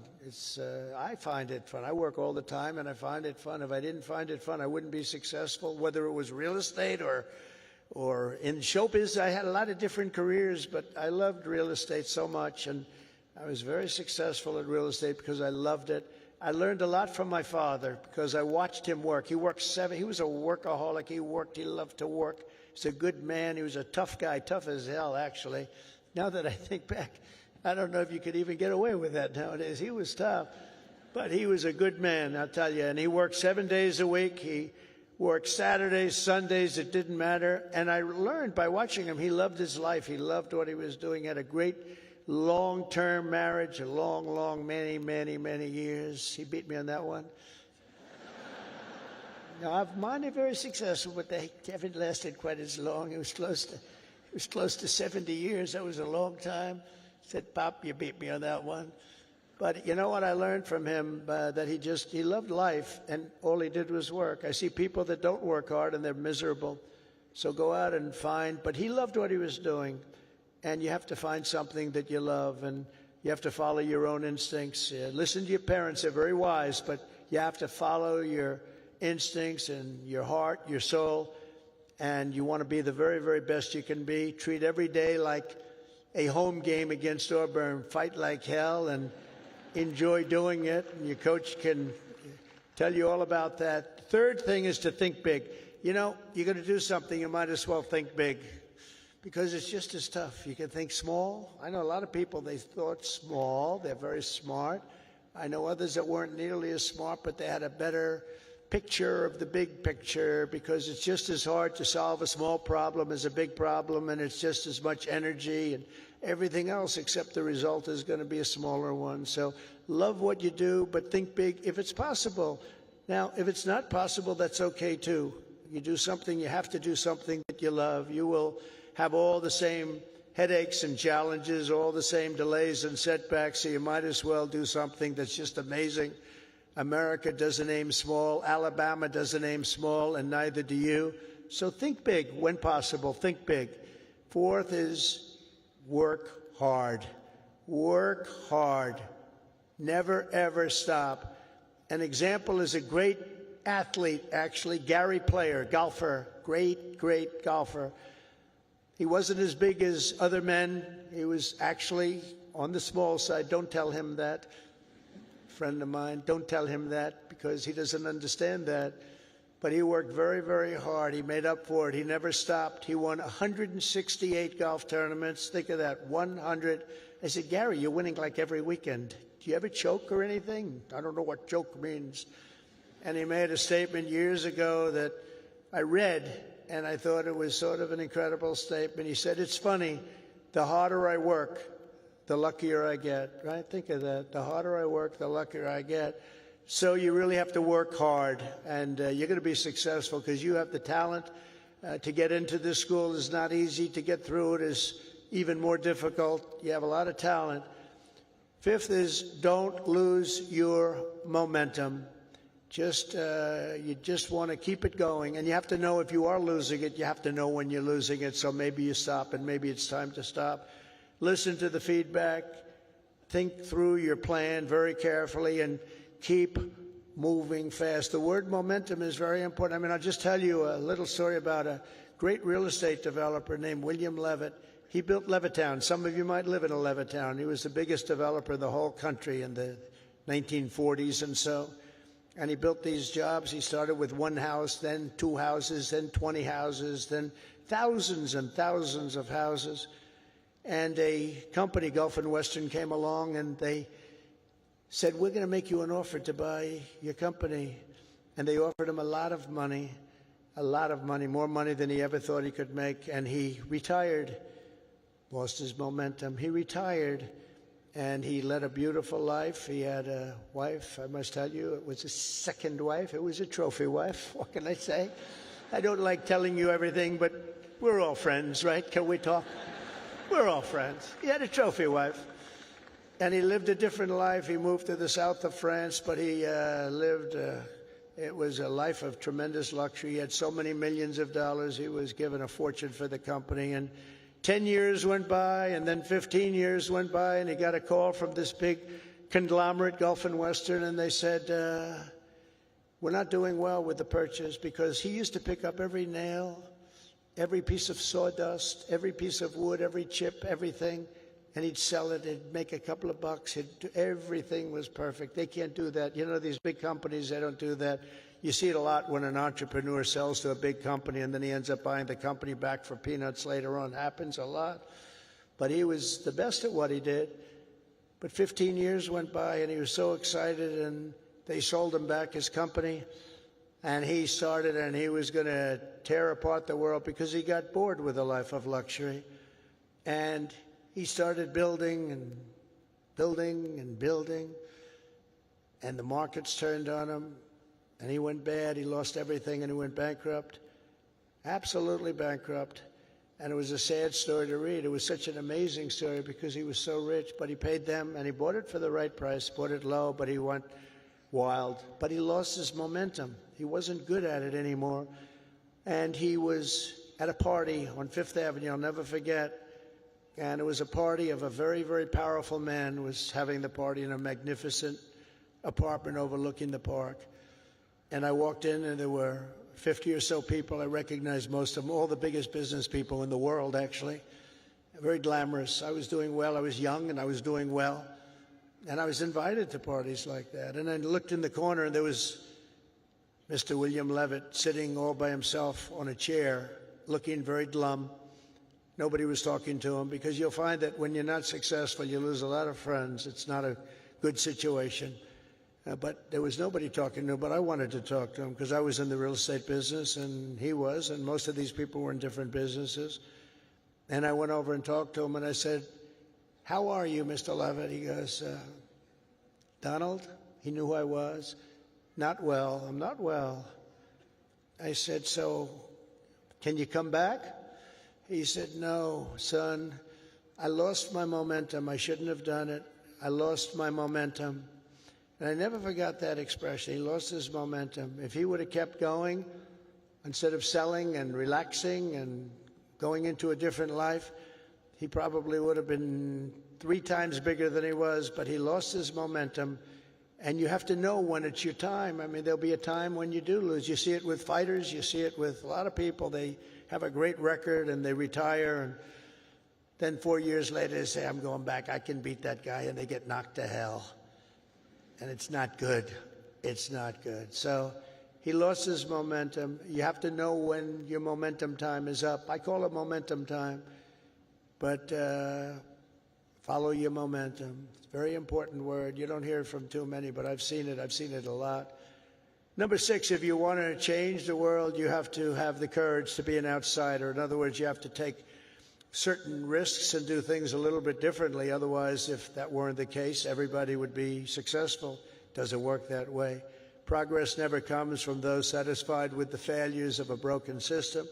It comes from those who want to fix the broken system. And you'll make the bigger money, you'll make the more success by acting that way. The other way may be more secure, but if you want to go to the top, you're just never going to do it unless you break the system. Change is never easy, and the closer you get to success, the more ferociously those with a vested interest in the past will resist you. They want to resist. So I just say, trust me on that, because I know you really do. You have to break the system a little bit and follow your own instincts. But if your vision is right, nothing will hold you down. Nothing. You have to have the right vision. If you look at some of these internet people, I know so many of them. Elon is so terrific, but I know now all of them, they all hated me in my first term, and now they're kissing my ass, Do you know? It's true. All of them. It's true.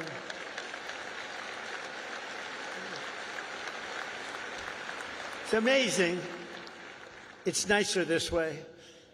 Now, in the first, they didn't know what happened because I won an election that, there was never a businessman that won a presidential election. Out of 100%, 8% were generals and 92% were politicians. Not even admirals, not even just generals. There were 8 generals: General Washington, General Grant, General Eisenhower. But 8% were generals and 92% were politicians. And when I ran, everyone said, well, he can't win. He's a businessman. That's not going to work. And, but you have a natural instinct for things. I guess I had a natural instinct. I said to somebody, was I a better businessman or a politician? And they said, well, there are a lot of guys that made a lot of money, but there's only one guy that became president that was a businessman, so I guess you're a better politician. But I don't think of myself as a politician. I think of myself as a businessman, and I'm proud of that. And I've applied business instinct, and that's why I think you're seeing us doing so well.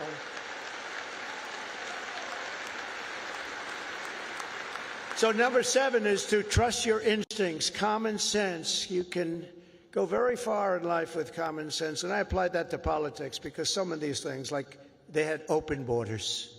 Let everybody in the whole world flow into our country. That's not common sense. They had transgender for everybody. We ended that, if you noticed, okay? But they had transgender for everybody. They said, I said, this is not working. This is not going to work. As I said before, you know, so simple.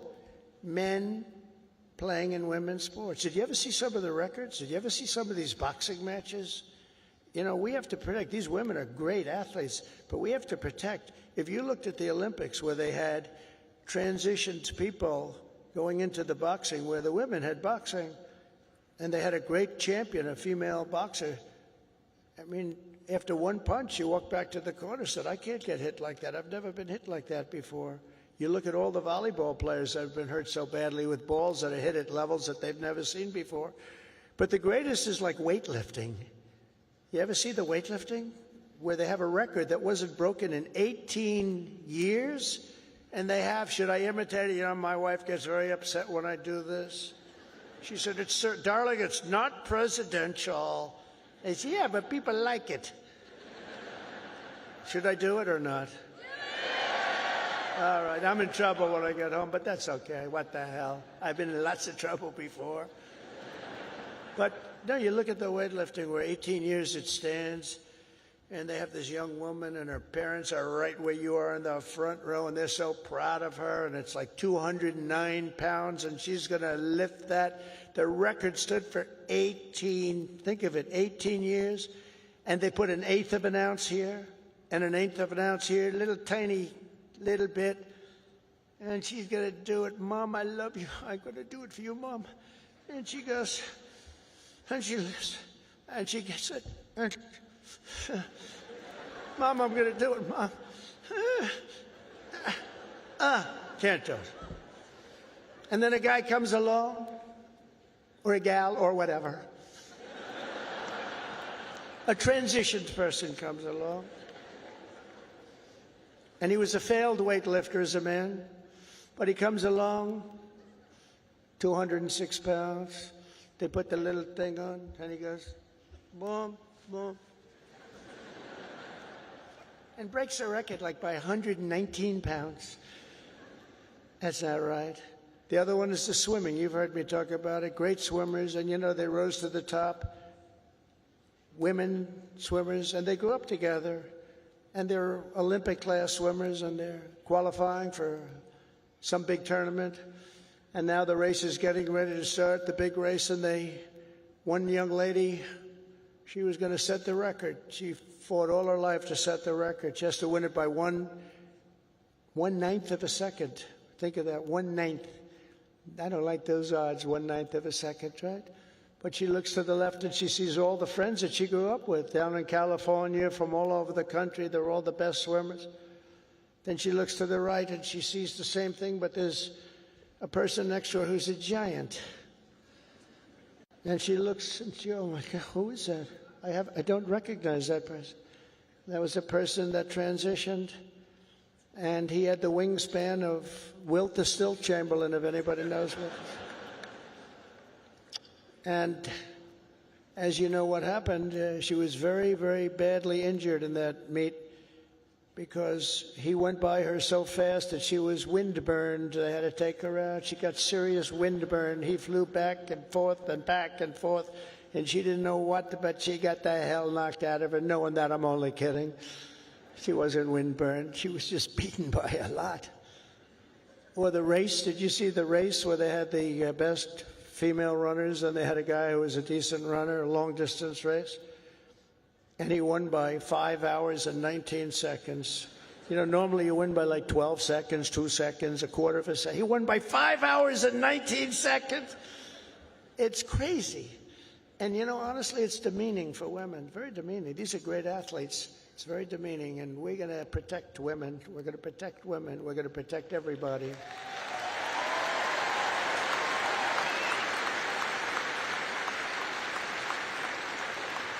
So now that I'm in trouble with my wife, I'm going to blame the University of Alabama for asking me to go through with that stuff.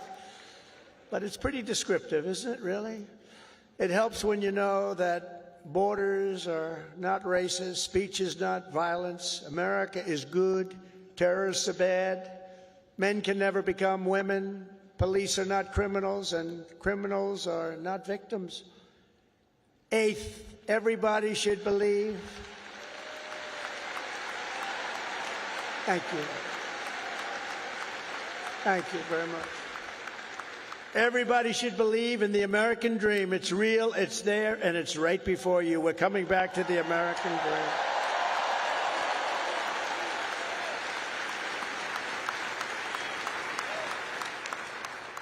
dream. Ninth, think of yourself as a winner. The power of positive thinking. Dr. Norman Vincent Peale, from many years ago, wrote a book, The Power of Positive Thinking, and there is a lot to it, the power of positive thinking. Don't consider yourself a victim. Consider yourself a winner. In recent years, too many of our young people have really been taught to think of themselves as victims and blame people and be angry. Don't be angry. But in America, we reject that idea that anyone is born a victim. Our heroes are the ones who take charge of their own destiny, make their own luck, and determine their own fate despite the odds, despite all odds. That's what happens. They're given a little chance in many cases, very little chance of success, and they become the most successful people in the world. Whether you were born rich or poor, black or white, male or female in America, anyone can be a winner. And our whole country will be cheering you on, and I'll be at the front of the line cheering you on, especially because you come from this incredible university.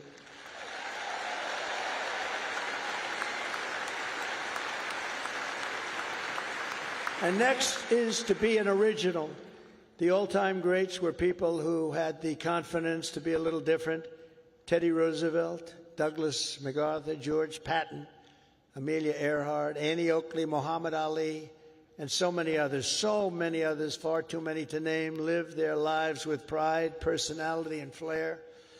God only created one of you. Remember that.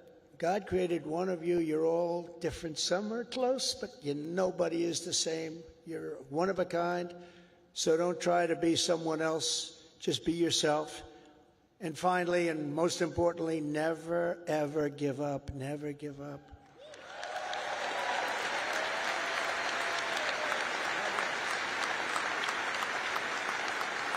Never give up. And I've learned anything in life, and it's so true. One of the most important things you can learn, if you just went a little bit longer, if you just held out a little bit longer, you would have been successful. Well, the stories of that are legend. But I've learned that perseverance is everything, so whatever happens, no matter where you are in life, stay optimistic and just keep pushing forward. Just don't stop. Never, ever give up. Victory is right around the corner. I've watched Coach Saban win games that really were virtually over. You've seen it. You've been in the stands. He won a couple of games. I said, Coach, you got lucky as hell. He said, I didn't get lucky. I'm a talented guy. You know, those little touchdowns that come out of nothing. He's amazing. But he's a guy that doesn't quit and doesn't know what the word quit even means. He couldn't define it. He took victory out of the jaws of defeat, and you can do that too at every stage in my career. My enemies, of which there were many and probably are right now, I can think of a couple of people that don't like me too much right now. But they said that they have to do everything they can to keep me from winning, to keep me from making it. And I'm representing you, so I have to make it. I have big shoulders, but these are big shoulders. I have to win for you. I'm not winning for myself. I'm winning for you. Do you remember when they said that Donald Trump will never become president of the United States? Remember Barack Hussein Obama said that? Barack Hussein Obama. Donald Trump will never be president. Like 50 other politicians said that. Where are they now? Oh, let me see. Oh, there they are. Where are they now? But here I am standing before you as the 45th and 47th president.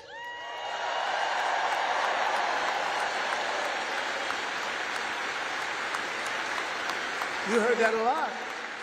But against all odds, I did great in 2016. 2016, how great was that? And then I did much better in 2020. Sorry, the election was rigged. But it was a rigged election. And then in 2024, I made it too big to rig. I said, we got to do this again. We got to do this again. And we made it too big to rig. We made it. That was a great expression. I said, you got to go and vote. Even though I was leading big in the polls, I said, it doesn't matter. You got to make it too big to rig. And they did. They went out and they voted and voted and voted. And we won the whole thing. And it was so good. And it's such a great mandate for our country. That's the important thing. So never let anyone tell you that something is impossible. Ever, ever, ever. In America, the impossible is what we all do best. There is nothing you cannot do if you are willing to fight for it. You got to fight, fight, fight. Oh, I've heard that expression.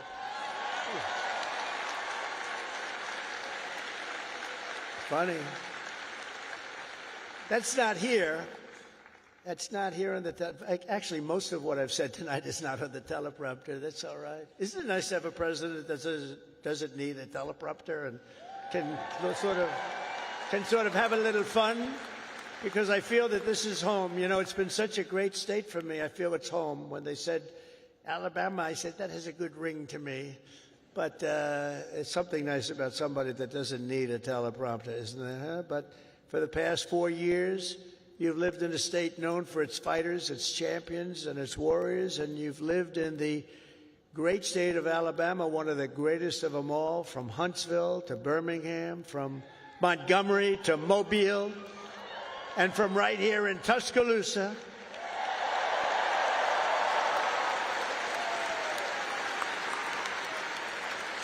To the gleaming shores of the Gulf of America.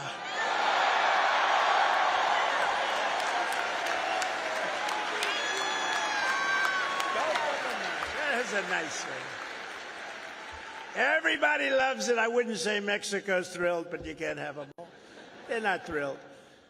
You continue the legacy of Alabama legends who blazed the trails, won the games, tilled the fields, forged the steels, built the ships, and gave us the victories that built America and changed the world. The entire world was changed by our victories. This is the state that gave us the might of the Iron City, the power of the Saturn V rocket, and the roaring engines of Talladega. Talladega. We love Talladega. We love Talladega. This is the state that gave us nothing but victory, the state of some of the greatest heroes in history, like Willie Mays, Jesse Owens, Joe Louis, your coach, Nick Saban, Hank Williams, and many others. Some of you will leave here today and travel the world, but you will always know that this state this is really sweet home Alabama, right? It's always going to be your place. I sort of feel that way myself, because from a political standpoint, it's just been, we connected from day one. From the first day I set my foot on this beautiful soil, I connected with Alabama. And here in Alabama, we believe that the men and women who built this country are heroes, and that America's destiny is to be the single greatest nation on the face of the earth. And we're bringing it back at a speed that nobody thought was possible. We believe in freedom and family, God and country. We cherish our Constitution. We revere our Bible. And we salute our great American flag.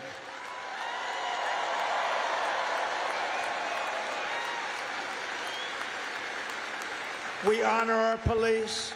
We respect our veterans, and we always stand for our one and only national anthem. We love our national anthem. We believe in strong parents, strong values, strong communities, and very strong borders. And we believe that the United States military is the greatest force for peace and justice the world has ever known. We have a great military. We just had people that didn't know how to lead it. We believe the South is beautiful, Alabama is great, and America is our home. We believe in the SEC and the USA.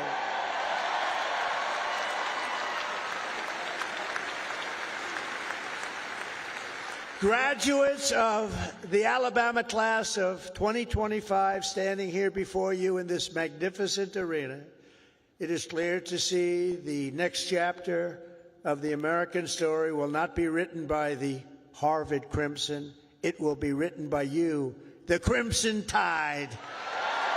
True. That's true. That's true.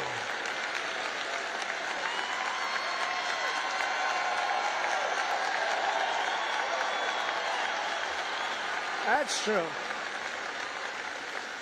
I thought that was rather clever.